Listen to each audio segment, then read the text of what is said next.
Le cercle RH, notre débat quotidien, le débat de Smart Job. À quoi ressemble votre vie, une vie après un licenciement? Alors c'est un acte juridique, on signe beaucoup de papiers, on prend un avocat parfois, mais c'est surtout un choc émotionnel, c'est surtout une très grande douleur et une perte de confiance pour beaucoup d'entre vous qui avez traversé cette épreuve. Et on en parle avec mes invités parce qu'évidemment, il y a une vie après un licenciement, c'est aussi l'objet de cette émission. Katia Dayan est avec nous, bonjour. Vous êtes ici, fondatrice Les Papillons de Jour. Je vous ai fait une petite feinte, vous avez vu. Oui. Entreprise adaptée, c'est d'ailleurs, je crois, écrit sur votre t-shirt. Oui, c'est vrai, voilà. Vous êtes venue avec votre marque. Oui, merci, merci Katia d'être avec nous. Marie-Liesse Morgot, ravie. Marie-Liesse Morgot, vous êtes la directrice générale de Next Move. Vous nous parlerez de votre entreprise dans quelques instants et l'accompagnement et les conseils que vous apportez. Et Benoît Durand-Tinès, président de Wayden et auteur de Steve, vous étiez venu il y a un peu plus d'1 an et demi sur notre antenne. Savoir rebondir après 45 ans, édition Idéo. Juste commencer par vous, parce que votre histoire a fait naître votre entreprise et votre action. Qu'est-ce qui s'est passé? Qu'est-ce que vous avez traversé? On dit que c'est une petite mort, un licenciement. La première fois que ça vous arrive, oui. Moi, j'ai travaillé pendant plus de 20 ans dans des grands groupes. Puis un jour, je me suis fait licencier. Donc, il faut réagir par rapport à ça, prendre des décisions. Et puis la décision que j'ai prise, c'était de monter une entreprise qui est devenue entre-temps, aujourd'hui, Wayden, un des leaders du management de transition en France. Chez Wayden, on rencontre plus de 1000 dirigeants par an, physiquement, et on est confronté justement à cette vie post-licenciement, c'est-à-dire il y a une grosse partie des candidats qui arrivent au moment où ils sont entre deux jobs. J'appelle ça entre deux jobs parce que le licenciement, pour moi, c'est plus une sanction aujourd'hui. Pardonnez-moi, je pense à la pub Free. Je cite la marque, qu'importe. Ouais. On voit la nana qui veut concurrencer Free et qui dit, écoute, on a trouvé une super solution, on a réduit de 20 centimes l'abonnement, mais toi, t'es viré. Comment ça se passe? Comment on apprend qu'on est licencié? On vient vous voir, on vous dit, écoute Benoît, là il te reste 15 jours, tu vas passer à la compta, tu prends ton enveloppe et on y va? Alors ça, je pense que ça dépend des cultures des entreprises. Et des cultures d'entreprise. Il y a des entreprises un petit peu abruptes où ça se passe comme ça et puis ça se passe bien dans la pub. Moi j'étais dans une entreprise qui était un peu abrupte, donc ça s'est passé un petit peu violemment, mais après... je dirais, quand ça vous arrive, ça dépend de la manière dont vous réagissez vous. Est-ce que vous passez les courbes de deuil en temps réel ou est-ce que vous êtes accroché à l'entreprise? Puis il y a des gens qui les passent jamais. Katia et Marie-Liesse, je voulais juste évidemment qu'on parle de ce sujet, mais que vous puissiez vous présenter aussi par rapport à ce que vous faites, parce que votre business, votre enjeu, c'est d'intégrer des personnes en situation de handicap, invisibles pour une grande partie d'entre elles, et de dire j'y crois. C'est des personnes qui ont, dans leur parcours aussi, quand elles vous le racontent, ont été cassées. Complètement. Alors moi, donc les Papillons de Jour, ce sont des agences de communication en France, c'est vrai, donc 360, avec toutes les expertises que l'on connaît dans une agence de com, mais c'est aussi la réinsertion professionnelle et la passerelle vers l'emploi. Pourquoi? Parce que d'abord, je suis une entreprise adaptée, donc nous, on est entreprise adaptée, c'est un modèle économique qui emploie à peu près 50% de personnes en situation de handicap. Ça, c'est l'obligation légale. Avant, c'était 80, maintenant, c'est 50. Et les entreprises qui font appel à vous peuvent justifier de s'appuyer sur une entreprise. Voilà. Pour moi, c'est de l'emploi indirect. Moi, ça fait plus de 10 ans que j'ai mon groupe. Aujourd'hui, pour moi, c'est de l'emploi indirect. Les grands groupes ne peuvent pas embaucher en interne pour plein de raisons. C'est vous. D'accord. Donc, en passant par nous, en nous faisant de la sous-traitance sur des prestations de services, eh bien, elle crée de l'emploi. Maintenant, l'autre partie, c'est qui sont mes salariés? Quels sont les profils de mes salariés? Et leur parcours. Alors oui, ce sont des personnes qui ont un handicap, visible ou invisible, mais qui ont des compétences. Fauteuil roulant, maladie, sclérose, diabète, maladie auto-immune, peu importe, accident de vie aussi, parce que nul n'est à l'abri. Mais elles ont des compétences dans mon domaine d'activité. Donc elles ont besoin de se réinsérer. Elles ont été aussi parfois licenciées, ou parfois elles n'ont jamais pu trouver un job parce qu'elles étaient en situation de handicap et qu'elles avaient décidé d'en parler. Donc, quand elles arrivent, souvent, elles arrivent avec une appréhension en disant « Mais qui vous êtes en fait? Qu'est-ce qui se passe? Vraiment, c'est vrai chez vous ?» Et donc, du coup, on voit qu'il y a eu... Mais ils ont eu quoi? Des moments de rupture, des moments d'isolement, des moments de discrimination? Il y a eu de la discrimination. Oui, complètement, de la discrimination. Pas toujours, mais oui. il y a eu de la discrimination, parce qu'on ne prend pas le temps d'eux, mais maintenant, aujourd'hui, heureusement, ça a évolué. Moi, je vous parle de ça il y a plus de 15 ans. Il y a eu aussi des licenciements qui ont été extrêmement brutals pour des personnes qui ont fait des 20 ans de carrière. Donc, ça rejoint ce que vous dites, Benoît, dans le sens où on a une appartenance à sa société et où on passe sa vie. C'est sa vie. Marie-Liesse, de votre côté, un mot d'abord sur Next Move. Concrètement, comment vous accompagnez et quel apport vous donnez à ceux que vous accompagnez ? Alors, Next Move n'accompagne pas que la transition professionnelle, mais effectivement, c'est une part importante de nos activités. Donc, à la différence de Benoît et de Katia, nous ne recrutons pas. Nous sommes, entre guillemets, des passeurs entre les personnes qui ont quitté l'entreprise pour les aider à retrouver effectivement une prochaine opportunité professionnelle. Donc, parfois, qui vont se diriger vers le management de transition, et c'est super, parce que quand on atteint sa 3e partie de carrière, c'est évidemment extrêmement important. On a l'expérience, on va prendre un peu plus de temps, d'organiser différemment sa vie. On a l'expérience, on a la prise de recul, on a la vraie envie de rejoindre l'employabilité, parce qu'on parlait de, Katia, vous parliez de la discrimination. Il y a une discrimination qui est extrêmement importante, c'est la discrimination à l'âge, plus de 55 ans, 56% de taux d'employabilité, transition 2,5 plus importante. Oui. Mais ceux que vous accompagnez en passerelle, ils vous disent, j'ai été brisé, je ne veux plus revenir dans le monde de l'entreprise tel que Benoît l'a connu. Parce que quand on parle en off à des dirigeants, à des cadres dirigeants, à des gens qui ont eu des responsabilités, ils vous disent, moi je ne remets plus le pied dans une boîte, quoi. C'est une machine, c'est une lessiveuse, on m'a massacré. Pour certains. Exact. Alors, en fait, c'est souvent le premier réflexe d'une personne qui a été tellement brisée. Alors, en plus, j'ai envie de dire, plus elle a été engagée, plus elle a eu des responsabilités, elle quitte un statut, un sentiment d'utilité, du lien social, en effet, de lien social, et un statut social, etc. Et donc, nécessairement, le premier réflexe, c'est la protection, de se dire plus jamais. C'est ça. Moi, je me suis fait, entre guillemets, larguer professionnellement, c'est un divorce. C'est comme une histoire d'amour. Très injuste. Complètement. On n'y revient pas. Mais on y passe plus de temps au bureau que dans son histoire d'amour. Donc, en fait, c'est encore pire qu'une histoire d'amour. Et donc, c'est vrai que souvent, le premier réflexe chez eux, c'est de dire, je ne retournerai plus dans l'entreprise où je ne retournerai plus dans ce type d'entreprise. C'est-à-dire les grandes entreprises, pour eux, effectivement. Et ça, c'est la première étape. Après, tu évoquais effectivement la courbe du deuil. Quand ils ont avancé dans leur courbe du deuil, ils reviennent un petit peu sur, mais en définitive, c'est quoi ma valeur ajoutée ? C'est quoi mon empreinte ? Donc il faut se reconstruire. Qu'est-ce que je sais apporter ? Là, on met les briques. Et une fois qu'ils avancent, ils rencontrent une entreprise et ils se rendent compte que c'est le début d'une nouvelle histoire. On parlait de la rupture amoureuse. Exactement. Et surtout, un mot, Katia et Benoît. Oui. Surtout, vous, Benoît, toutes les personnes qui ont été à un moment donné licenciées, sur le moment, c'est un choc, un état de choc, mais à un moment donné, quand on a fait 20 ans, 15 ans, 10 ans, on a acquis une expérience, on sait qui on est et on sait de quoi on est capable et ce qu'on est capable d'apporter à une entreprise ou pour soi-même si on monte sa société.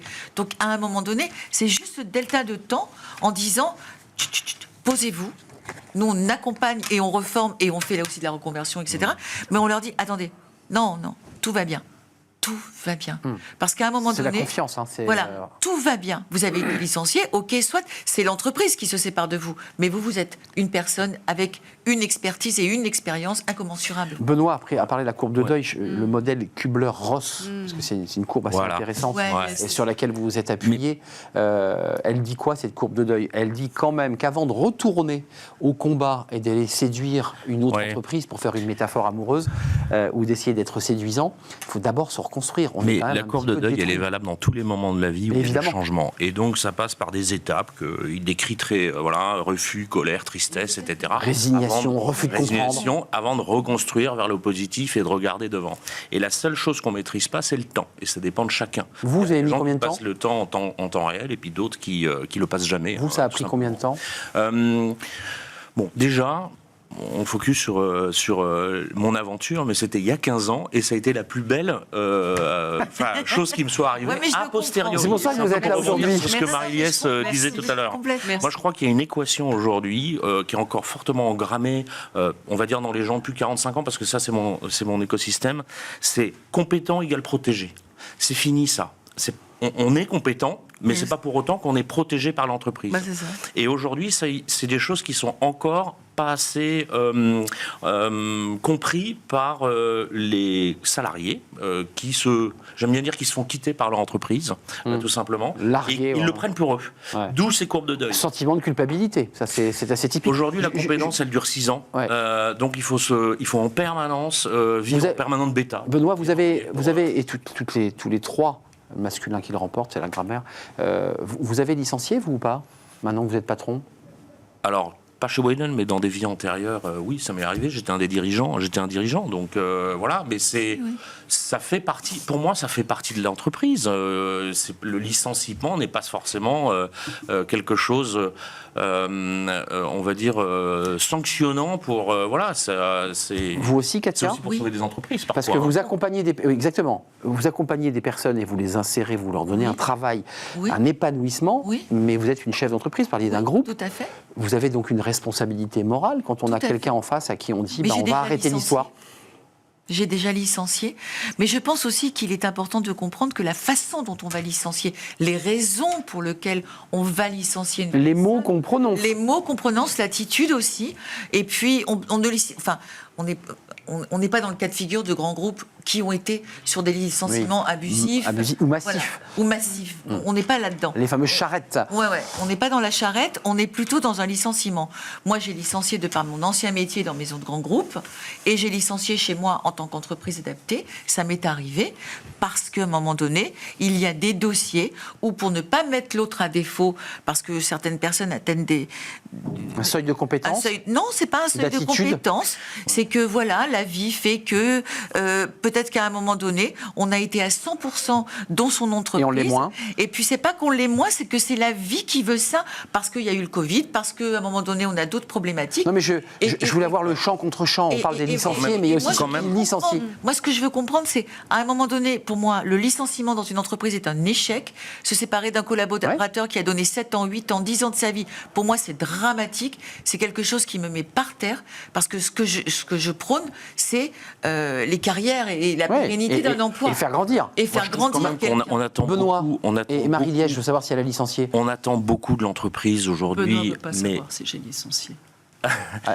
On attend beaucoup de l'entreprise, mais il y a des efforts à faire du côté de l'entreprise, certes, mais il y a aussi des efforts à faire du côté du collaborateur. Tout à fait. Et aujourd'hui, je trouve qu'on oppose toujours l'entreprise méchante de licencier au collaborateur, mais le collaborateur, parfois, il a une part de il est passif, il attend, voilà. Et aujourd'hui, dans le monde d'aujourd'hui, on a besoin de dynamique, de soft skills, de se prendre en main et puis d'être créatif, d'être esprit critique. Non, et d'aimer aller travailler. Marie-Liesse, allez-y, parce que sinon vous n'allez pas pouvoir vous exprimer. C'est pas possible cette histoire. Vous êtes licencié du débat là. J'apprends beaucoup de choses de ces débats. Oui, bien sûr, ça m'est arrivé de licencier. C'est toujours compliqué de licencier. Évidemment, quand on fait notre métier, on est très sensibilisé à la façon d'eux. Après, malgré tout, c'est difficile pour une personne, effectivement, qui se fait licencier, de l'être, même si on a pris, j'ai envie de dire, tous les égards qu'il fallait. Qu'est-ce qui fait qu'un licenciement est violent? Il est violent parce que c'est soudain. Vous avez passé effectivement 20 ans dans une entreprise. Là, les personnes et les dirigeants qui ont accompagné leurs entreprises pendant le Covid, qui se sont surengagés, et on leur dit maintenant, besoin de 109, voilà, tu ne fais plus partie de l'organisation. C'est extrêmement compliqué. Donc il y a la dimension soudaine, il y a effectivement la façon. Et certaines entreprises savent très très bien le faire.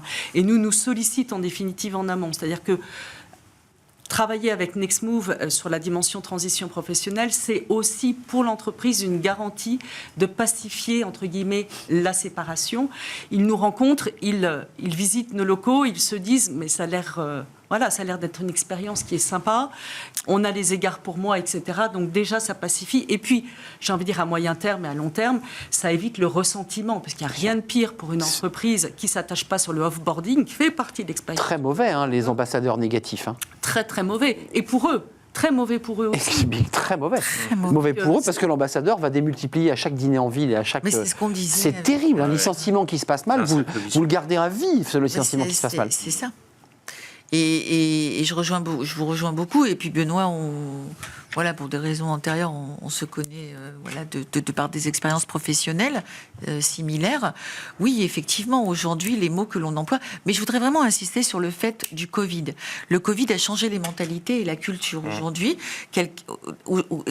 quelqu'un qui cherche du travail a envie de travailler. Il a envie d'aller travailler. Et il y a du travail. Et il y a énormément... Moi, aujourd'hui, j'ai besoin de recruter. Et c'est compliqué parce que... des personnes en situation de handicap ? Pas forcément. Hein, non. Je recrute des personnes en situation de handicap et je recrute aussi des personnes qui ne le sont pas. Et on a des salaires décents. Enfin, moi, oui, c'est la mixité qui est intéressante. Moi, c'est la mixité. Et puis surtout, moi, si un collaborateur est bien payé et qu'il réussit sa vie privée, moi, j'ai besoin que mon salarié soit bien dans sa vie privée.